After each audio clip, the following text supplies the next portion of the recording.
Hello everyone, welcome back to the channel. Today we're going to be taking a look at the Greenbrier ghost of Greenbrier County, West Virginia, but before we get to that, I want to say sorry for this video taking so long to come out.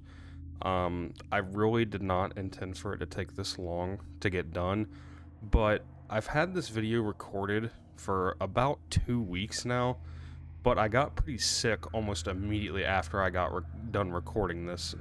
There was a week straight that I had no voice, so I was not able to do my voiceovers that I do when I gotta go back and add a little bit of context and things for this. And I just really haven't had the energy to edit anything lately. So I'm sorry that this video took so long, but it was for good reason. But yeah, I don't want to waste too much of your time here. So thank you for watching, and I hope you enjoy. Hey everyone, welcome back to the channel. Today we're going to be taking a look at the Greenbrier ghost of Greenbrier County, West Virginia. But before we get into that, I just want to say thank you very much for the reception on the first 2 videos I've put on this channel, especially the Mothman video. I think that one is sitting right now at around 70 views, maybe more. And that's pretty crazy to me because that was the first video I put out. And even the second video, which I don't think is as good as the first one, me reacting to the Amarillo Chupacabra, I don't think that video is as good as the Mothman one, but people seem to enjoy that one as well. And I did kind of want to see how a shorter video would do. And even though it didn't do as good as the Mothman video, I still want to do some shorter form videos just to give like quick little updates or my reactions on certain things. So yeah, thank you very much for everyone that liked and commented and everyone that subscribed. I appreciate it very much. And I'm very excited to talk about this today because this is one of my favorite paranormal stories ever. Not just in West Virginia, but ever. It's a ghost case that has a lot of evidence to back up that it's pretty legitimate. But some things about it are still a little suspicious, as you'll see as we get closer to the end of this. But yeah, with that, we'll get into the story, and once again, thank you very much for everything you all have done so far. So our story starts on January 23rd, 1897, when, now bear with me here with this name, Elva Zona Shue, who we're just going to call Zona, was found dead in her home in Lewisburg, West Virginia. Now, her body was discovered by Andy Jones, who was an 11-year-old that was the neighbor's son that would come over and help Zona with her chores. He walked into the house when he noticed that she was laying at the bottom of her stairs in her home. And at first he thought she was just sleeping, but as he got closer he noticed that she wasn't breathing. And when he noticed that she wasn't breathing, he immediately ran back home to his mother and told her what he found. And what exactly she did is that she went into town to find the local coroner and Dr. George W. Knapp. Dr. Knapp arrived at the house nearly an hour later after it was reported. And it doesn't say how far away Zona's house was to like the center of town where the doctor's office was at. So I'm not sure exactly what he was doing. But yeah, he gets there about an hour after the report comes in. And when he walks in, he notices that the body is no longer laying at the bottom of the stairs. And when he goes upstairs, he finds, hang with me here again, Erasmus Stribling Trout Shue, who was Elva's husband of 3 months. And he had already returned home.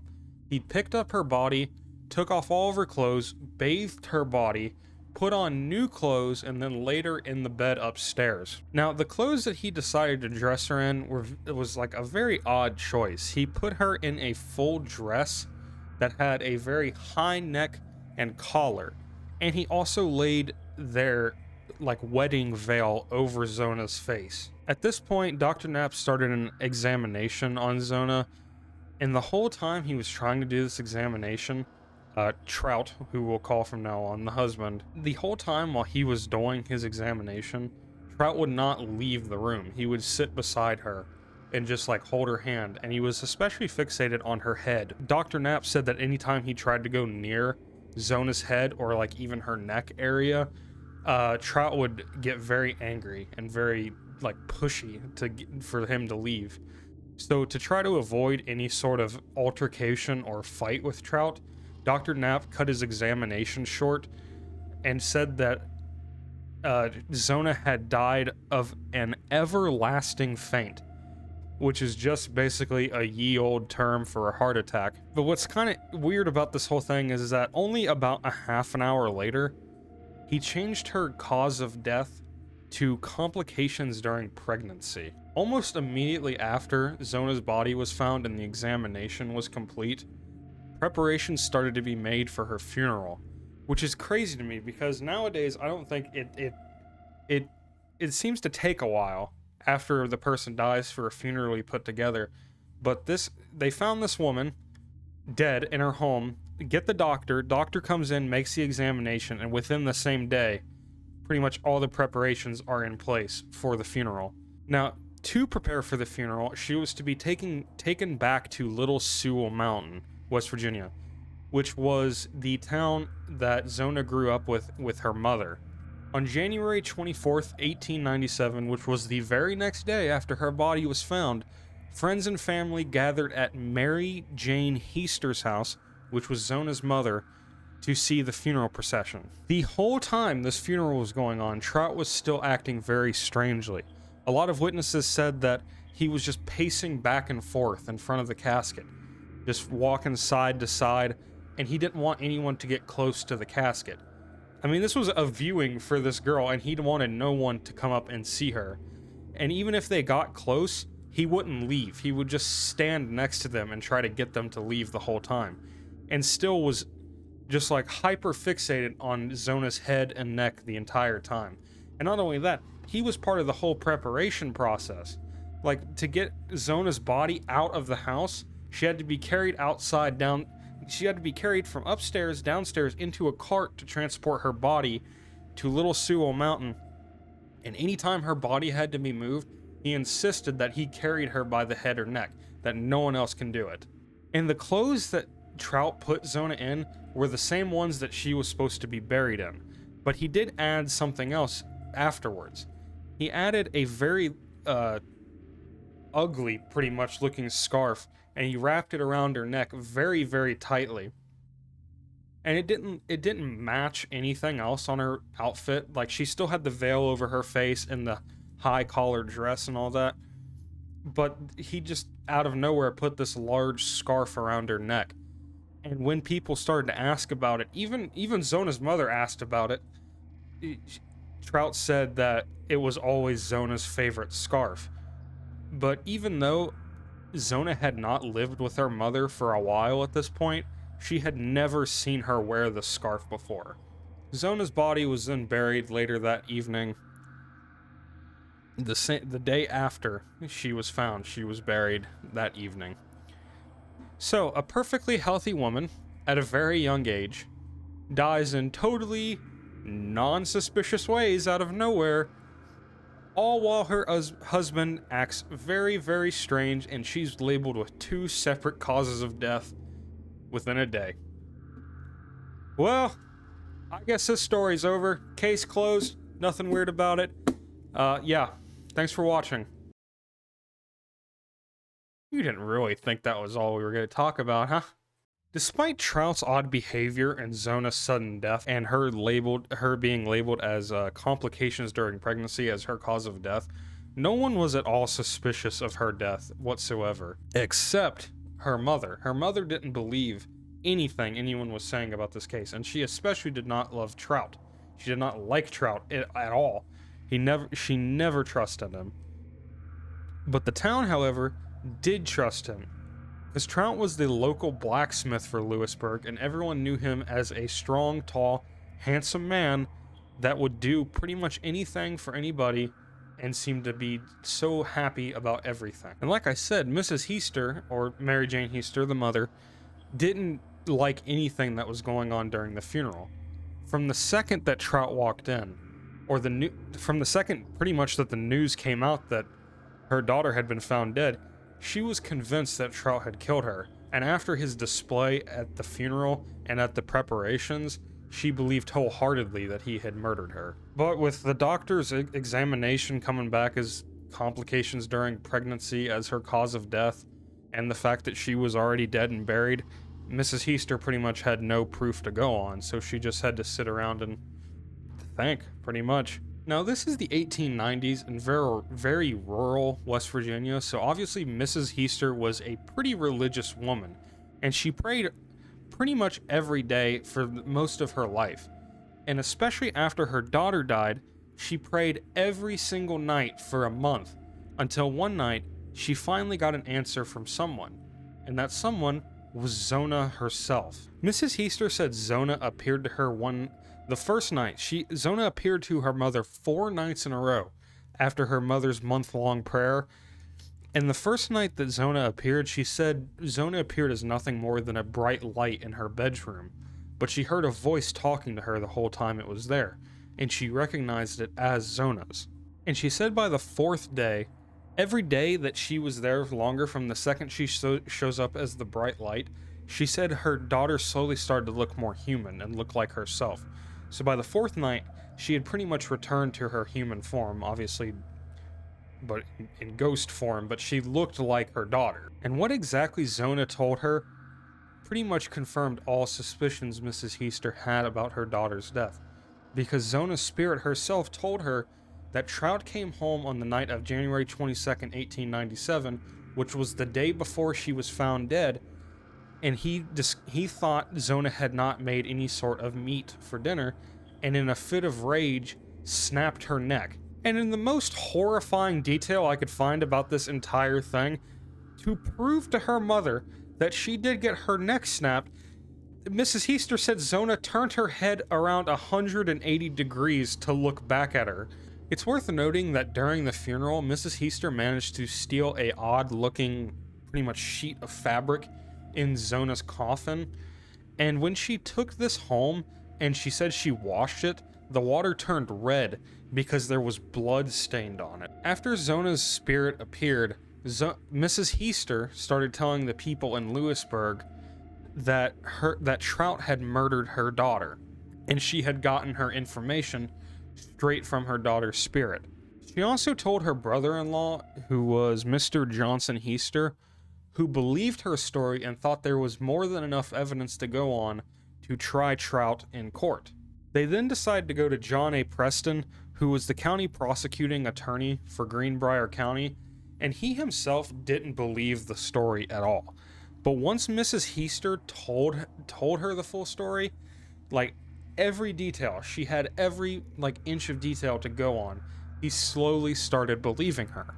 After this, he started to ask a lot of people that attended the funeral if they noticed anything odd about Trout, and even though none of them were really suspicious of Trout, they did note his odd behavior the whole time during the funeral. The pacing back and forth, the obsession with her head. And the head is interesting as well because he asked people too if they noticed anything odd about Zona. And a lot of people said that when they walked up to Zona, her neck looked very strange, and whenever her body was being moved around, her head just kind of flopped all over the place. It didn't look like it had any sort of, joints in it or anything. He then decided to ask the doctor, who gave his super thorough 30-minute long investigation, or examination, sorry, if he could have been wrong about his autopsy, or he could have been more thorough with his autopsy, to which the doctor immediately admitted, yeah, I probably could have taken more time. What? I know this is the 1890s, man, and this Trout dude is was a tall dude, and he was the blacksmith of town, so he's pretty strong. But come on, man, you couldn't do more than 30 minutes just because you were scared of the guy? John also managed to get some information about Trout himself when he discovered that Trout wasn't his real name at all. His real name was actually Edward. And yes, that means that this guy named Edward, really decided that he would rather be called Trout.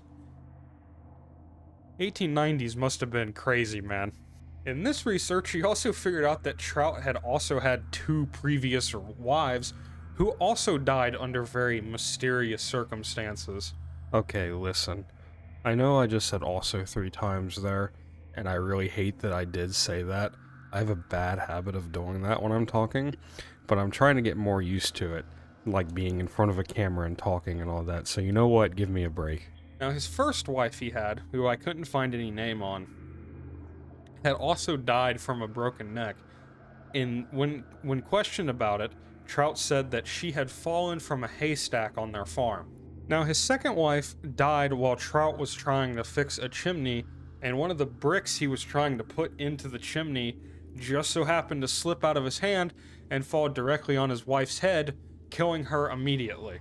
After all this information came out and the odd behavior by Trout and Mrs. Heaster's sighting of Zona's spirit, John decided that he had enough evidence to exhume Zona's body. And he was right. He got approved to exhume it, and on March 9th, 1897, a little over a month after she had been buried, him and Dr. Knapp were approved to exhume her body, and Trout was required to attend the exhumation in case any evidence was found against him.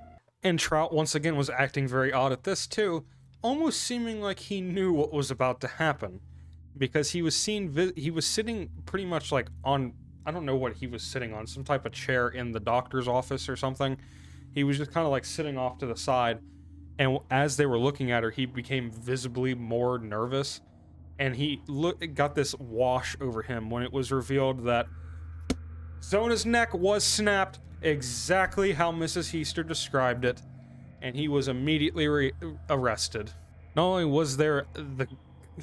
was it clear that her neck was broken, he must have really grabbed a hold of her, because they said that when they looked at her neck too, on her actual skin, there was still bruises of, like, there was still like markings of fingers around her neck. So now we get to Trout going to court. Trout was brought to trial on June 22nd, 1897, about, what would that be? It'd be about 3.5 months after her body was exhumed. And even though as convincing as Mrs. Heaster's story was to the case, John did not want her to bring it up in court, because he still didn't quite believe that she had actually seen Zona's spirit, and didn't want the judge to dismiss it pretty much as hearsay. However, at this point, pretty much everyone in Lewisburg had heard about this story. This whole case had become famous at this point. So, Shue's lawyer immediately put Mrs. Heaster on the stand. And his goal was to try and convince everyone that Mrs. Heaster had made the whole thing up and that she was just a crazy old lady living out in the middle of nowhere. But this didn't quite work out for him, because Mrs. Heaster stuck to her story. She didn't change any part of her story at all. She described it the same way every single time. That her daughter appeared to her 4 nights in a row, told her exactly what had happened to her, and then once Zona's body was exhumed, everything she had said had been proven.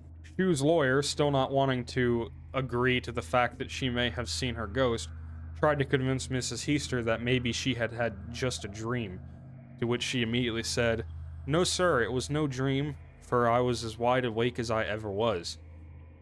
They continued asking him the same thing over and over again, pretty much like, "Were you dreaming?" "No." "Well, are you sure you weren't dreaming?" "No." "How can you be positive you weren't dreaming?"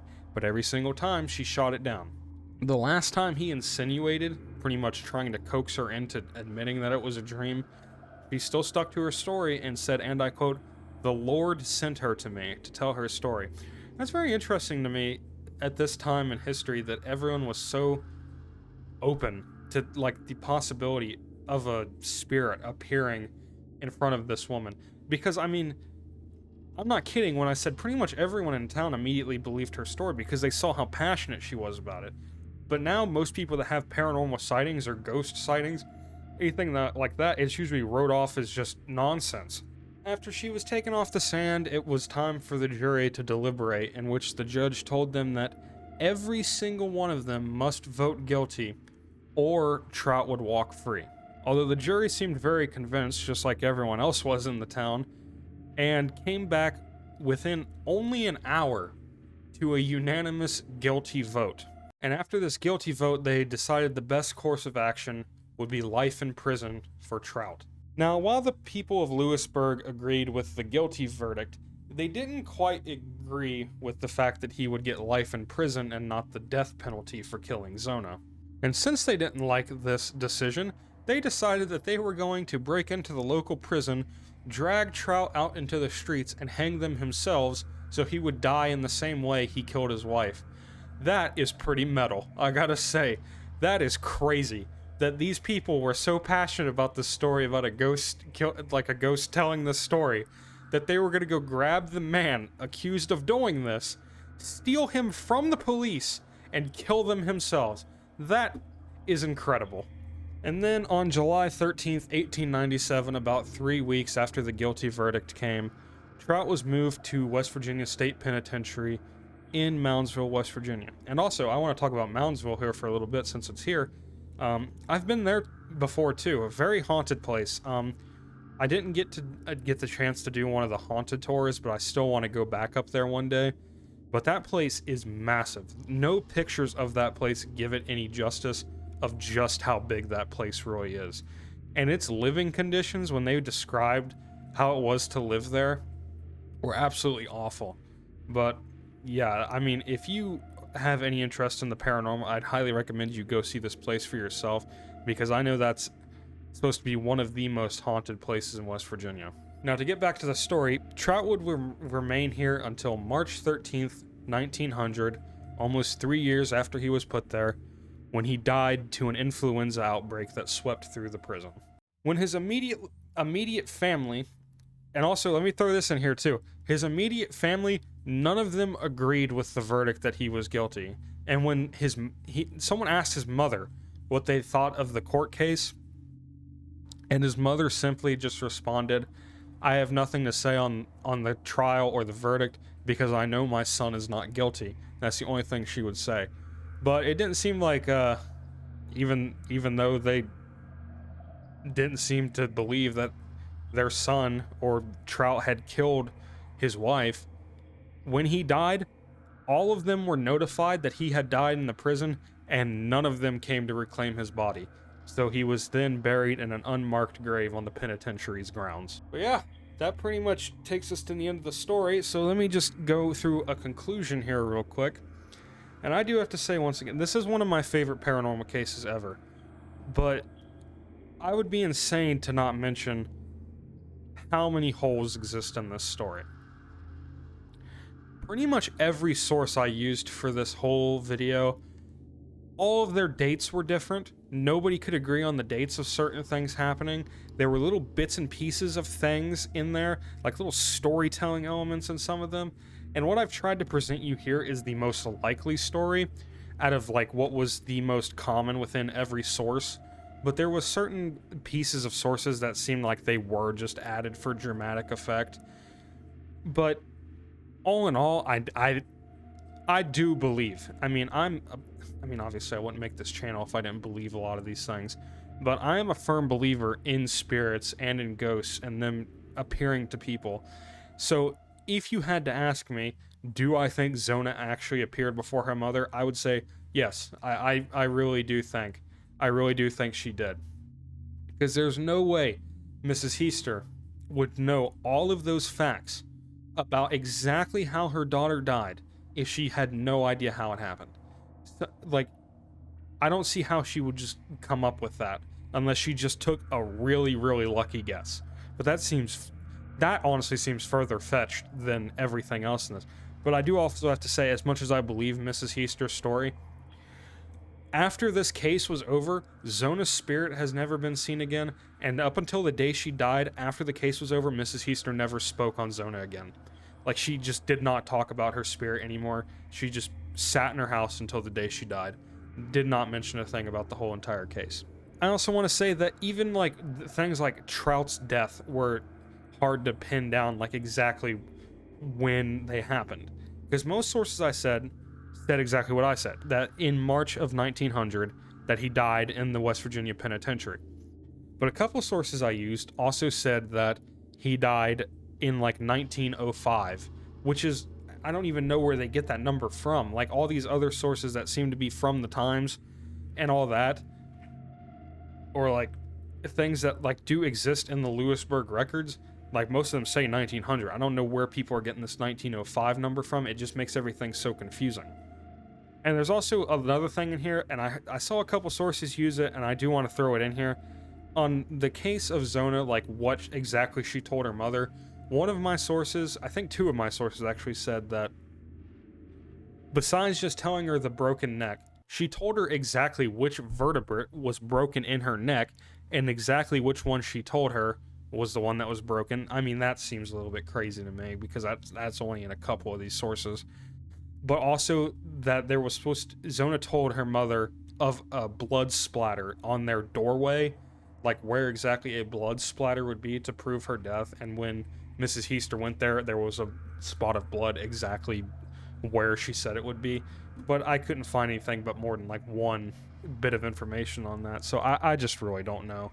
As far as I know, it also was not written in the actual record of the court case that Zona herself was listed as a witness for the trial, but wouldn't that be insane if she was, like an actual court document that listed a ghost as like a witness for the whole thing.